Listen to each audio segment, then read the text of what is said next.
Assalamualaikum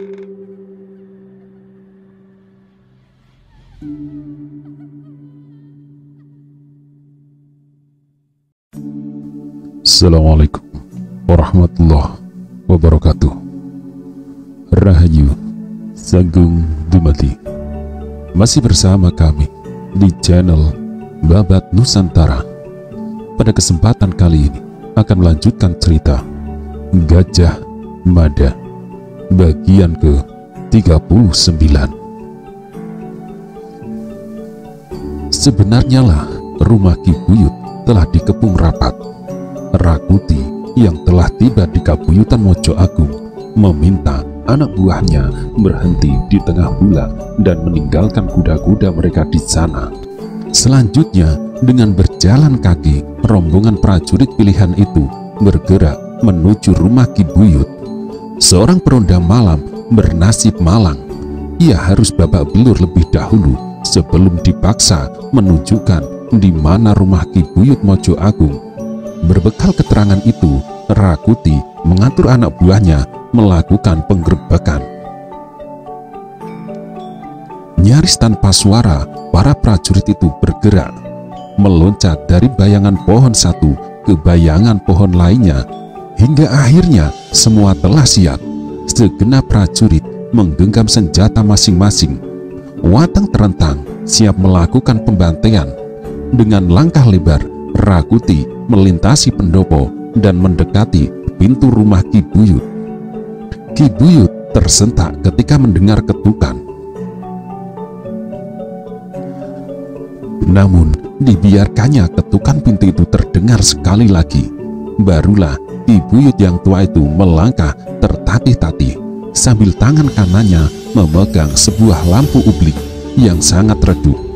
Sedemikian redupnya lampu ublik itu hingga Ki Buyut harus melongok-longok mencari orang yang baru saja mengetuk pintu rumahnya. Rakuti berdehem. Ki Buyut terkejut.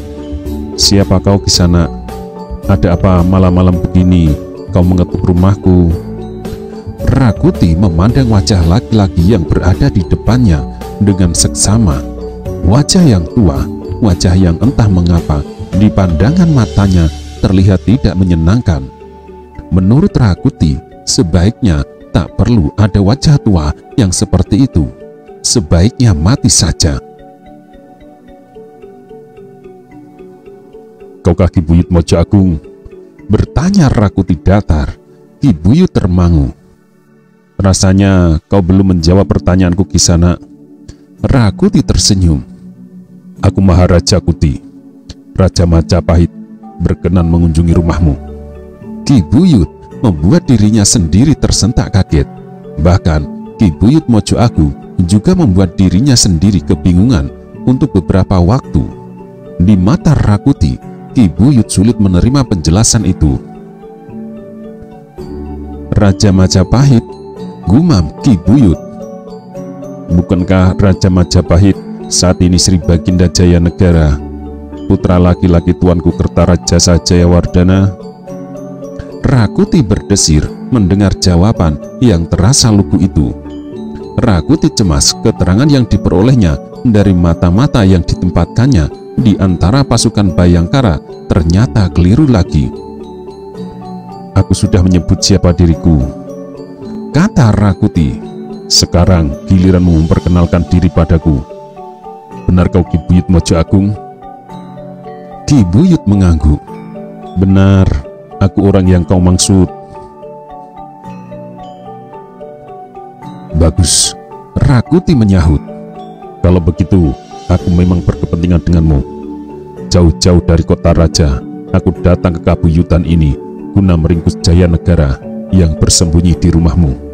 Sekali lagi Ki Buyut mampu membuat dirinya sendiri terlonjak kaget. "Jayanegara bersembunyi di rumahku?" Setelah berbahasa basi sejenak, akhirnya Rakuti tidak mau bertele-tele lagi. "Geledah rumah ini, tangkap Jayanegara," perintahnya. Para prajurit yang mengiringnya bergerak dengan terginas dan cekatan. Rakuti yang merasa yakin rumah itu telah terkepung rapat, tanpa menyisakan ruang sejengkal pun, tidak merasa khawatir Gajah Mada atau Jayanegara yang bersembunyi di rumah itu mempunyai kesempatan meloloskan diri. Bahkan Rakuti membayangkan Gajah Mada atau Jayanegara yang pasti mendengar pembicaraan yang terjadi itu akan menggigil ketakutan setengah mati. Para prajurit yang mengiringnya bergerak cepat.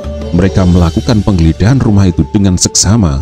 Rakuti yang semula telah membayangkan akan mendapatkan Kolo Kemet yang berhasil digelandang harus berdebar-debar ketika sejauh waktu telah berlalu. Apa yang diangankan itu belum juga menjadi kenyataan.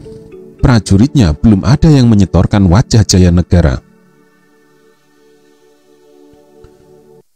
"Bagaimana?" bertanya Rakuti. Tidak ada jawab Rayuyu.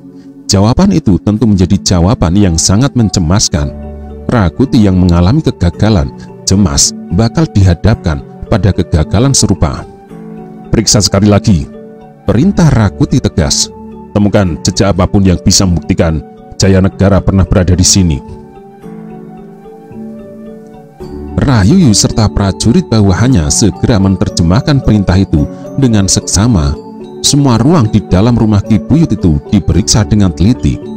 Tetapi Jayanegara atau Gajah Mada tidak pernah ditemukan di tempat itu. Dengan tatapan mata nyaris tanpa berkedip, Rakuti memandang Ki Buyut Mojo Agung. Ki Buyut yang tua itu terlihat kebingungan melihat ulah tamu-tamu yang tidak diundang itu. Rakuti menyentuh pundaknya, menyebabkan Ki Buyut tergagap. "Di mana Jayanegara?" bisik Rakuti. Ki Buyut bersikap seolah tidak mendengar bisikan itu. Tatapan matanya menyiratkan sikap orang yang bingung. Rakuti mendekatkan mulut ke telinga Ki Buyut. "Di mana Jayanegara?" Ki Buyut Mojo Agung memandang Rakuti. Ki Buyut menggelengkan kepala amat pelan. "Aku tidak tahu. Mengapa kau mengira Tuanku Sri Jayanegara berada di rumahku? Ini kabuyutan Mojo Agung, bukan istana." Rakuti jengkel. Orang tua itu didorongnya hingga terjengkang. Dengan tertatih-tatih, Ki Buyut mencoba bangkit, namun terjatuh lagi. Rakuti menjulurkan tangan membantu Ki Buyut untuk bangkit. "Katakan kepadaku, Ki Buyut." Akhirnya Rakuti memperbesar nada suaranya. "Aku bisa bersikap kasar kepadamu jika kau tidak mengatakan di mana Jayanegara. Aku tidak peduli meski kau sudah tua." Rakuti tidak peduli dianggap orang yang tak tahu cara menghormati orang tua. "Kau tinggal menyebut di mana Sri Jayanegara atau kau mengambil pilihan lain. Pilihan sangat buruk yang mungkin tidak pernah terbayangkan sebelumnya." Ki Buyut yang tua itu gemetaran. "Bagaimana Ki Buyut?" Ki Buyut menghela nafas panjang, berusaha membuang sesak di dadanya. "Aku harus mengatakan apa?" berkata Ki Buyut. "Apa aku harus mengatakan sesuatu yang tidak pernah aku ketahui?" Pandangan Rakuti nyaris tidak berkedip. "Kau sudah terlalu tua untuk bersandiwara, Ki Buyut. Kau kurang prigel menyembunyikan kebohongan. Petugas telik sandi yang aku sebar mampu mengendus tempat ini. Bau Kolo Kemet begitu menyengat. Ki Buyut tidak perlu menyembunyikan." Pada saat yang demikian, Rayuyu yang rupanya telah menemukan sebuah jejak bergegas mendekati Rakuti. "Bagaimana?" tanya Rakuti. Rayuyu melirik Ki Buyut. "Pakaian ini milik bekal Gajah Mada," kata Rayuyu sambil menyerahkan selembar pakaian. Rakuti meneliti pakaian itu. Yang diperolehnya memang tidak hanya selembar pakaian, namun juga sebuah lencana yang hanya dimiliki oleh pasukan Bayangkara. Lencana semacam itu hanya para Bayangkara yang memiliki. Orang kebanyakan atau prajurit dari kesatuan lain tidak diperkenankan memiliki lencana seperti itu. Rakuti berjalan mengitari Ki Buyut yang kebingungan. "Benda ini," berkata Rakuti, "membuktikan sebuah hal yang tidak mungkin kau ingkari, Ki Buyut, bahwa bekal Gajah Mada dari kesatuan Bayangkara dan Kolo Kemet bersembunyi di sini." Mumpung aku masih menyisakan sedikit kesabaran, cepat katakan di mana Jayanegara. Ki Buyut membisu. Rakuti yang makin tidak sabar berjalan mengitari sambil menunggu sejenak untuk memberi kesempatan kepada Ki Buyut melenturkan lidahnya. Tetapi yang diperoleh Rakuti adalah Ki Buyut yang tiba-tiba telah berubah menjadi patung batu. Cepat bicaralah Ki Buyut, desak Rakuti. Kian rapat Ki Buyut mengunci mulut, Rakuti bertambah jengkel. Yang dihadapinya ternyata orang tua dan bebal, tidak tahu diri, biang penyakit, bau tanah, dan berbagai jenis makian yang lain yang tumbuh dengan subur di sudut hati Rakuti. Ki Buyut masih tetap mematung. Rakuti mengacungkannya. Cepat katakan di mana Jayanegara, teriak Rakuti. Katakan di mana Jayanegara, kakek tua. Bergeming Ki Buyut Mojo Agung. Meski Rakuti membentaknya dengan kasar, bulat sudah keputusannya, walau ia akan mengalami siksaan yang pedih. Tidak akan ada secuil pun kalimat yang keluar dari mulutnya. Akhirnya Rakuti mulai berbuat kasar. Ki Buyut didorongnya hingga kembali terjengkang. Ki Buyut meringkuk menyaksikan nafas Rakuti yang tersengal. Dari bekal Gajah Mada, Ki Buyut mendapat gambaran betapa kasar orang yang bernama Rakuti itu. Ternyata apa yang disampaikan Gajah Mada itu masih belum benar. Yang benar, Rakutilah jauh lebih kasar. Ki Buyut terpaksa membasuh wajahnya yang belepotan ludah. Rakuti baru saja meludahinya. "Hei, kakek tua yang tidak tahu diri!" teriak pimpinan Wenesuka. "Kau ini sudah tua, baumu bau tanah. Setelah perjalanan hidupmu yang panjang, apakah kau akan mengakhiri hidupmu dengan cara yang hina? Sia-sia kau hidup selama ini kalau akhirnya kau mati dengan cara mengerikan. Pertimbangkan kakek tua, aku membutuhkan jawaban. Di mana Jayanegara?" Ki Buyut menggelengkan kepala. Selebihnya tak ada secuil pun kalimat yang keluar dari mulutnya. Ki Buyut berusaha berdiri. "Gila," desis Rakuti. "Begitu besar rupanya kecintaan dan kesetiaan yang kau miliki. Kalau begitu, mari kita lihat apakah kau memang benar-benar mampu memegang teguh kesetiaan itu." Rakuti mengakhiri kalimatnya dengan mendorong tubuh Ki Buyut. Tubuhnya yang tua renta itu sekali lagi terjengkang. Namun demikian, Ki Buyut dengan sepenuh hati menerima keadaan itu. Tetap teguh keputusannya untuk tak membuka mulut. "Bakar rumah ini!" teriak Rakuti. Seorang prajurit yang baru menyalakan obor datang. Obor yang berkobar itu disulutkan ke dinding rumah yang terbuat dari anyaman bambu. Namun Rakuti memberi isyarat kepada prajurit itu untuk mendekat. Obor yang menyala itu dimintanya. Dengan mengesampingkan nuraninya, Rakuti menggerak-gerakkan obor itu di depan wajah Ki Buyut. "Aku bisa membakar rumah ini." Rakuti menggeram. "Aku juga bisa membuat tubuhmu matang atau hangus sama sekali. Dan aku akan membuktikan ancaman itu kalau kau tidak mau mengatakan di mana Jayanegara. Gunakan otakmu untuk berpikir, kakek tua. Untuk apa kau lindungi Jayanegara yang tidak memberi apa-apa kepadamu?" Ki Buyut memandang obor yang menyala. Rakuti menggerak-gerakkannya di depan hidung kakek tua itu. Rakuti nyaris tidak sabar lagi. Akan tetapi tiba-tiba pimpinan Wenesuka itu tersentak. Ada gemuruh suara yang tiba-tiba mengusik gendang telinganya. Meski lamat-lamat, Rakuti bisa mengenali suara gemuruh itu. Ada suara derap kuda dalam jumlah yang banyak sekali.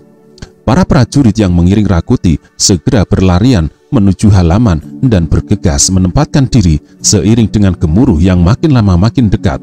Rakuti tegang. "Tentu Bayangkara," desisnya. "Tetapi kenapa banyak sekali? Bayangkara tidak akan sebanyak itu." Semua siaga di tempat masing-masing. Kuda-kuda yang datang berderap terdengar kian gemuruh, bagaikan barisan lampor beradu cepat memburu mangsa. makanan lampor adalah bayi yang entah oleh alasan apa dibuang oleh ibu yang baru saja melahirkan. Para prajurit pengiring Rakuti sibuk menata degup jantung.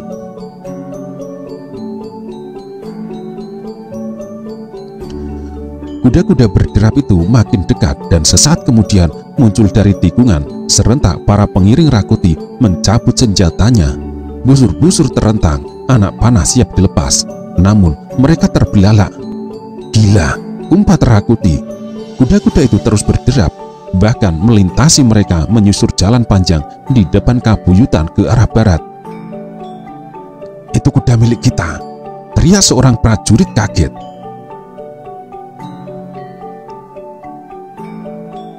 Sebenarnya lah, kuda-kuda yang berderap kencang itu tanpa penunggang.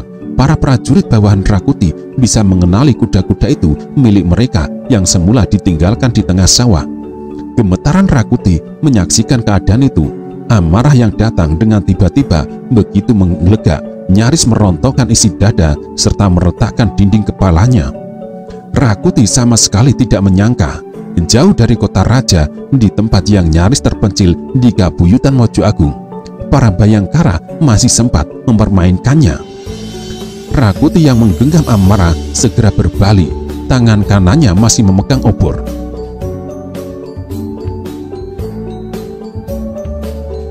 Dengan langkah bergegas Rakuti kembali kepada Ki Buyut, namun sekali lagi Rakuti terhenyak. Keparat! Umpatnya dalam desis. Mana dia? Mana orang itu? Mana kakek tua yang bau tanah itu? Kali ini bukan nyaris merontokkan isi dada, tetapi benar-benar merontokkan jantungnya. Rakuti tidak melihat Ki Buyut lagi. Kakek tua renta itu sudah tidak ada lagi di tempatnya. Rakuti menyapu dengan pandangan matanya, tetapi yang dicarinya tetap tidak ada. Raib entah kemana. Kakek tua itu menghilang, teriak Rakuti. Cepat cari dia, temukan dan seret kemari. Nyeri tiba-tiba muncul tepat di tengah-tengah dadanya, seolah menjamah ulu hatinya. Itulah yang dirasakan Rakuti. Dengan mata berkunang-kunang dan segenap kekecewaan yang dirasakannya, Dharma Putra Wenesuka itu berjalan menuju dinding bangunan. Obor yang berkobar disulutkannya dan sejenak api mulai membakar dinding anyaman bambu dan sirap. Hanya dalam waktu sekejap api merambat kemana-mana. Apalagi di bagian yang lain, beberapa prajurit membawa obor mengikuti contoh yang telah diberikan Rakuti. Sejenak kemudian, api berkobar dengan ganas menyantap rumah Ki Buyut dengan amat ragus. Dari tempat yang berbeda, Ki Buyut memandang api yang membakar rumahnya dengan hati yang retak. Namun, Ki Buyut amat tabah menghadapi keadaan itu. Rumah yang terbakar bukan apa-apa. Keselamatan rajanya menjadi hal yang amat penting, melebihi apapun. Di belakang Ki Buyut ada dua orang laki-laki muda berdiri dengan kukuh. Dua orang itulah yang telah menyelamatkan Ki Buyut di saat yang amat gawat. Dari tempatnya berada, bersama-sama mereka memandang ke arah kobaran api. Kebakaran besar yang melanda rumah Ki Buyut menimbulkan ledakan yang gemuruh. Belandar dan usuk yang terbuat dari bambu itu meledak beruntun. Panas api menyebabkan udara dalam bambu mulai kemudian meledak ketika batang bambu itu pecah. Suara ledakan dan kebakaran itu mengagetkan penduduk kabuyutan, tetapi tak seorang pun yang berani keluar rumah untuk melihat apa yang terjadi. Seharian mereka membicarakan kekisruhan yang terjadi di kota raja. Tidak seorang pun yang menduga kerusuhan itu bakal berakibat berantai sampai di kabuyutan mereka. Gemuruh dera beberapa ekor kuda menyebabkan dada menjadi sesak dan sulit untuk bernapas.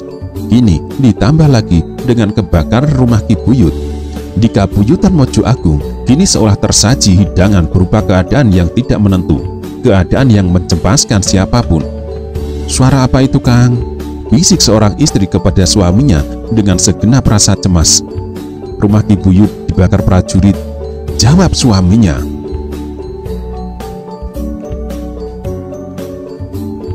Perempuan muda yang telah memberi seorang anak kepada suaminya itu sangat cemas. Ki Buyut Mojo Agung baginya merupakan sosok tiada ubahnya kakeknya sendiri. Ki Buyut yang sangat dihormati itu kini mengalami bencana. Membayangkan kemelut yang dihadapi Ki Buyut seperti membayangkan hal itu menimpa orang tuanya. Apa salah Ki Buyut? Bertanya istrinya sekali lagi. Karena Ki Buyut menyembunyikan Sri Baginda Jaya Negara. Perempuan berkulit agak legam itu kaget. Beberapa saat lamanya ia tak bisa bicara. Sebaliknya dengan suaminya tiba-tiba merasa menyesal karena telah membocorkan hal itu. Padahal Ki Buyut telah berpesan untuk tidak membocorkan kepada siapapun, termasuk kepada istrinya sendiri. Jangan bicarakan apa yang kuceritakan itu kepada siapapun. Ki Buyut meminta untuk merahasiakan. Kalau rahasia itu sampai bocor, akibatnya akan mengerikan. Sebuah bencana mengerikan akan menimpa Ki Buyut. Jaga mulutmu, berkata lelaki muda itu. Yang mungkin tidak disadari adalah bahwa apa yang dimaksud dengan rahasia itu kini sudah bukan rahasia lagi. Dalam siraman cahaya yang redup berlimpahan dari kebakaran itu, para prajurit kaki tangan Rakuti bertindak cekatan.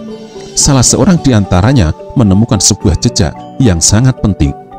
Dengan langkah bergegas ia menghadap Rakuti. Rakuti yang kecewa memandangnya dengan tatapan datar. Apa yang kau laporkan? Bertanya Rakuti bagi orang yang kehilangan gairah. Hamba menemukan jejak Baginda, jawab prajurit itu dengan tangkas.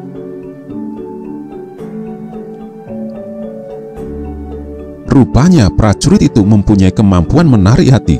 Rakuti sejenak terpesona oleh sebutan Sri Baginda yang terdengar menyenangkan di gendang telinganya. Sikap prajurit itu membuat Rakuti berkenan. Sejenak hatinya yang gundah sedikit terhibur. Dengan bergegas Rakuti mengikuti langkah prajurit itu. Jejak yang dimaksud berada di halaman belakang rumah. Dengan cekatan khusus yang hanya dimiliki oleh pelacak jejak yang ulung, prajurit itu meneliti jejak langkah kaki yang ditemukannya. Apa yang kau temukan? Desa Rakuti.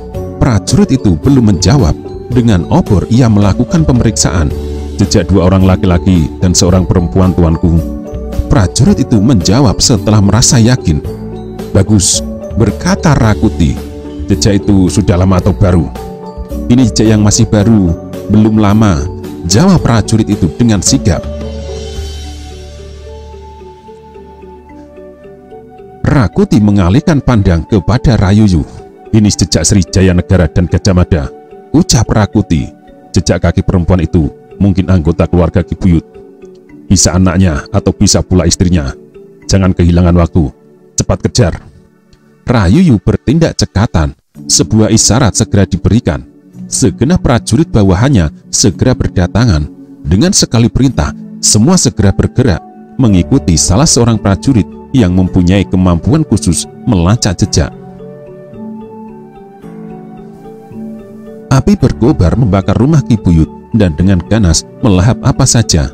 Dari tempatnya, Kologemet yang bergelar Sri Jaya Negara memperhatikan kobaran api itu dengan hati berdegup.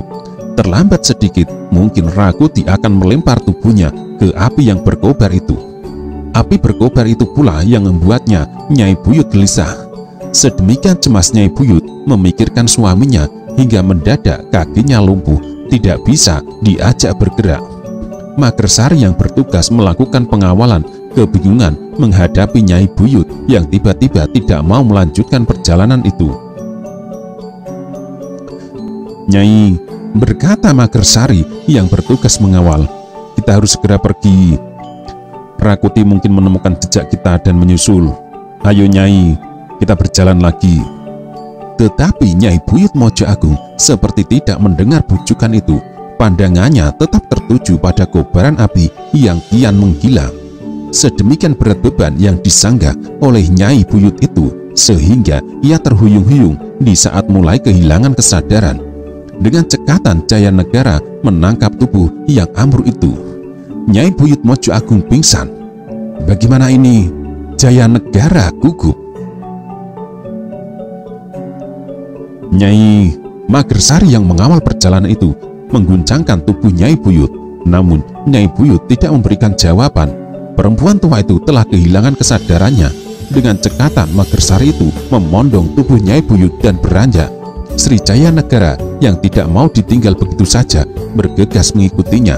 Hanya terpaut jarak tidak seberapa jauh di belakang, Rakuti bersama para pengiringnya dengan riuh mengikuti jejak kaki yang tertinggal pada tanah gembur dan tanah berlumpur. Dengan penuh semangat mereka berlarian menyusul jejak itu. Berbeda dengan Sri Jayanegara dan Magersari, Ki Buyut yang menjadi petunjuk jalan perjalanan mereka agak tersendat karena dilakukan dengan memondong Nyai Buyut yang pingsan. Sebaliknya, Rakuti dan pasukannya yang melakukan pengejaran bisa lebih leluasa bergerak. Itulah sebabnya jarak antara keduanya tidak makin jauh, tetapi malah makin dekat. Hingga akhirnya, meski lambat-lambat Jayanegara mampu menangkap teriakan-teriakan dari arah belakangnya. "Tangkap Kolo Gemot!" berteriak Rakuti. "Ayo, siapapun yang bisa menangkap Jayanegara, aku tak akan segan-segan memberikan ganjaran. Kalau perlu, semua prajurit yang ikut aku saat ini, kunaikan pangkatnya menjadi lurah prajurit semua." Teriak Rakuti itu disambut dengan sorak gemuruh. Dengan semangat sangat menggebu mereka berlarian, berebut lebih dulu untuk menemukan jejak yang tertinggal. Ada kalanya jejak itu hilang karena tanah yang keras atau benda padas, tetapi lanjutan jejak itu segera ditemukan kembali saat melewati tanah gembur dan rerumputan. Magersari Ki Buyut Mojo Agung yang mendapat tugas meloloskan Jayanegara itu menjadi pucat. Langkah kakinya tidak sebebas jika memondong Nyai Buyut. Teriakan-teriakan itu makin dekat di belakangnya. Kolo Gemet yang tak kalah cemas ikut membantu menggotong. Namun apa yang dilakukan Sri Jayanegara malah mengganggu gerak Magersari itu. Dengan napas yang nyaris putus dan jantung dipacu kencang, Jayanegara yang dikawal Magersari Ki Buyut pontang-panting melarikan diri. Akan tetapi apapun yang mereka lakukan tidak bisa merentangkan jarak yang makin dekat. Suara teriakan-teriakan Rakuti dan prajurit pengiringnya makin jelas terdengar di belakang. Bahkan bayangan prajurit dalam jumlah yang banyak itu mulai terlihat. Mereka berlarian sambil berteriak-teriak keras mendorong Jayanegara dan Magersari makin larut dalam kegugupannya. "Itu mereka, kejar!" Tiba-tiba terdengar teriakan. Jayanegara gugup, Magersari pengiringnya tidak kalah gugup. "Keladang jagung!" teriak Jayanegara. Bayangan Jayanegara dan Magersari pengawalnya telah dilihat oleh Rakuti. Merangsang mereka untuk bergerak mengejar. Sambil berteriak-teriak, mereka berlari memburu, seperti apa yang dilakukan orang ketika berburu babi perusak tanaman. Apabila tertangkap babi itu, maka tidak ada ampun baginya. "Cepat menyebar!" teriak Rakuti meluap. "Kepung ladang jagung itu, jangan sampai lolos." Di ladang jagung, Jayanegara dan Magersari pengiringnya kebingungan. Dengan sekuat tenaga mereka terus berlari dan berlari menyelamatkan diri. Akan tetapi jumlah mereka yang mengejar amat banyak. Teriakan-teriakan mereka makin dekat di belakang, hingga tiba-tiba entah bagaimana caranya dua orang lelaki telah menghadang. Gugup sekali Jayanegara. "Gagak Bongol, ambil alih perempuan itu. Alihkan perhatian Tuanku Jayanegara. Silakan ikuti hamba."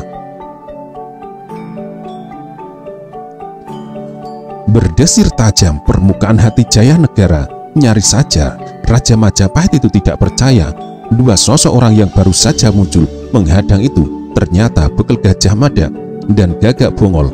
Justru karenanya Jayanegara tidak mampu berbicara. Gagak Bongol bertindak cekatan. Nyai Buyut yang mulai sadar diambil alih. Gagak Bongol segera berlari diikuti oleh Magersari. Tanpa banyak bicara, Bekel Gajah Mada menggelandang Jayanegara dan membawanya berlari ke arah lain, menyibak ladang jagung dengan tanah berlumpur. Akan tetapi para prajurit kaki tangan Rakuti telah menyebar kemana-mana, mengepung ladang jagung itu sebelah menyebelah. Bahkan prajurit yang lain berlari cepat melakukan pencegatan di arah lain. "Bagaimana Gajah Mada?" Jayanegara cemas. Gajah Mada memperhatikan keadaan dengan cermat. menilik suara teriakan-teriakan yang dilakukan para prajurit kaki tangan Rakuti, Bekel Gajah Mada mampu menafsirkan keadaan. Gajah Mada melihat tidak ada peluang atau ruang yang bisa dilewati untuk meloloskan diri. Gajah Mada melangkah, kakinya terbenam ke tanah berlumpur. Beberapa saat lamanya Gajah Mada terdiam, memusatkan pikiran untuk menemukan gagasan. Sejenak kemudian Gajah Mada mangut-mangut. Srijaya Negara menjadi heran ketika tiba-tiba melihat Gajah Mada menggali lumpur seperti bocah kecil bermain tanah. Jaya Negara makin heran saat mana Gajah Mada melumuri tubuhnya dengan tanah berlumpur itu. "Silakan tuanku berbaring," berkata Gajah Mada. Jaya Negara kaget. "Apa?" tanya Jaya Negara. "Silakan tuanku berbaring," jawab Gajah Mada tegas. Meski masih belum paham apa sebenarnya yang akan dilakukan Bekel Gajah Mada, Jaya Negara mengikuti saja perintah itu. Srijaya Negara segera membaringkan diri di tanah berlumpur yang baru digali. Gajah Mada kemudian mengeruk tubuhnya dengan tanah berlumpur itu. "Tuanku harus bertahan," berkata Gajah Mada kemudian. "Bahkan seandainya mereka menginjak-injak, tuanku harus bertahan. Jangan bersuara dan jangan bergerak, bahkan jangan bersin." Jaya Negara mulai mengerti apa yang dikehendaki Bekel Gajah Mada. Bekel Gajah Mada yang masih merasa belum puas terus melumurinya dengan lumpur hingga membentuk gundukan. Gajah Mada melakukan hal serupa untuk dirinya sendiri. Pimpinan pasukan khusus Bayangkara itu berguling-guling di tanah serta membungkus dirinya dengan lumpur. Hanya sejenak kemudian, segenap prajurit kaki tangan Rakuti telah berdatangan menyibak ladang jagung. Apa yang diucapkan pimpinan pasukan Bayangkara itu benar dan menjadi kenyataan. Jaya Negara harus menahan diri untuk tidak berteriak ketika mereka yang menerobos ladang jagung itu menginjak-injak tubuhnya. Beberapa saat lamanya ladang jagung itu diadu. Rakuti benar-benar dibuat penasaran. "Gila!" Rakuti geram. "Apa yang terjadi?" Rayuyu tidak kalah heran. "Ladang jagung ini telah dikepung rapat," desis Rayuyu. "Tetapi mana mereka?" potong Rakuti. Dua orang prajurit berlarian melintas. "Berhasil ditemukan?" tanya Rakuti. "Belum tuanku," jawab prajurit itu. Rakuti benar-benar jengkel. Setelah kegagalan demi kegagalan yang dialaminya, haruskah kini kegagalan itu terulang kembali? "Mereka masih di ladang jagung ini," berteriak Rakuti. "Ayo, dicari sekali lagi." "Laksanakan."